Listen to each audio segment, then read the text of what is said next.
I would argue no. The internal auditor doesn't need to be an expert on generative AI so much, because that's a very specific software tool. It's a software tool that lays over existing data systems.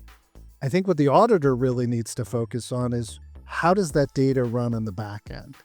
And to bolster that point of view, I just recently saw Gartner actually came out and was they did it at a conference, but they were just basically talking about really the biggest challenge right now for generative AI within companies using existing company data is problems with data governance, problems with data systems, being poorly managed, problems with, data integrity. And I think that came out just in the last week, like Gartner was doing a conference on this.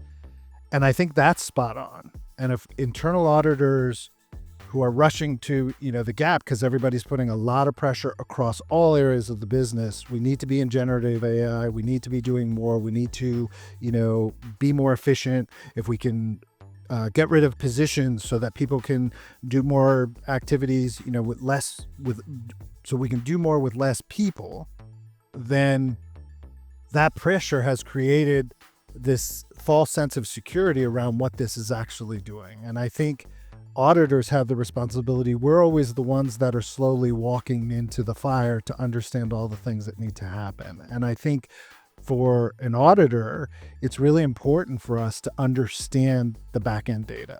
So let me go into a little bit of that. Is, how do your systems function? Do you have good data governance? Are your systems talking to each other? And I can tell you, I've worked for very, very small companies. I've started my own company. I've worked for very, very large companies. And the one universal truth of that is nobody has a fantastic data system. It just does. I haven't seen it. I'm sure maybe somebody does, but I just have never seen it. And so there's always problems. There's always problems with data accuracy. There's always problems with, is this the right data or is that the right data? Oh, well, we have a sales system that doesn't actually talk to our invoicing system. So we manually enter invoices and the salespeople are manually doing their things, and half the time they don't reconcile.